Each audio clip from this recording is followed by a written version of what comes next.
Pemirsa, haji merupakan ibadah yang paling diimpikan umat muslim karena istimewanya rukun kelima ini tidak sedikit umat muslim yang usai melaksanakan ibadah haji mewarnai dengan gelaran tasyakuran. Menjadi ibadah yang diimpikan setiap muslim, haji menjadi hal yang istimewa, utamanya bagi yang telah menunaikannya. Tidak sedikit umat muslim yang telah menyelesaikan rangkaian ibadah di Tanah Suci ini, kemudian melakukan tasyakuran sebagai wujud syukur atas kesempatan dan keselamatan telah menunaikan ibadah ini.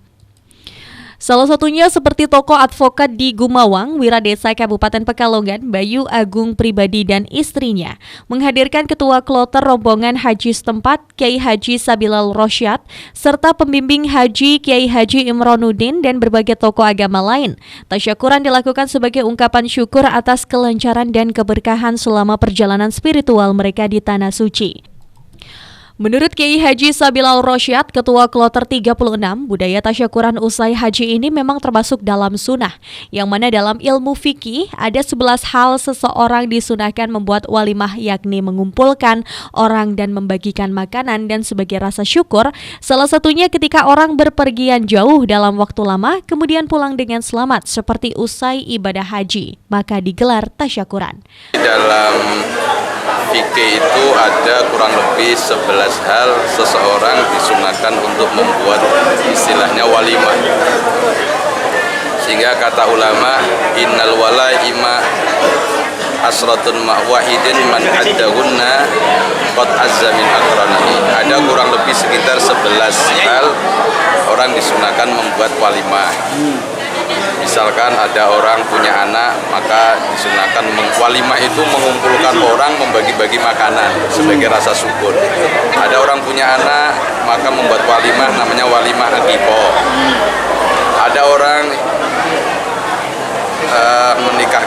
menikah, maka sunnah mengumpulkan orang, membagi makanan, namanya walimatul arus atau walimatul ursi. Termasuk ada orang menghitankan anaknya, juga disunahkan mengumpulkan orang, membagikan makanan, namanya walimatul khitan, orang Jawa bilang, tapi kalau dalam bahasa fikih ada istilahnya sendiri yang namanya walimatul idzan. Kemudian ada orang hafal Al-Quran selesai, juga sunnah mengumpulkan orang, membagi makanan, namanya walimatul hadar. Bahkan termasuk ada orang selesai nifas, juga sunnah mengumpulkan orang, membagi makanan, namanya walimatul khirs. Termasuk juga ada orang yang mendapat musibah, juga sunnah mengumpulkan orang, membagi makanan. Dan termasuk juga orang yang bepergian jauh, sebenarnya tidak harus berangkat haji.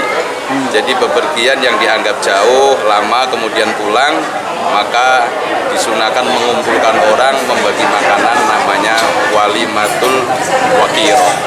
Untuk Sohibul Bait ini Pak Bayu, ini termasuk wakil saya karena beliau juga ketua rombongan 5, saya ketua rombongan 4.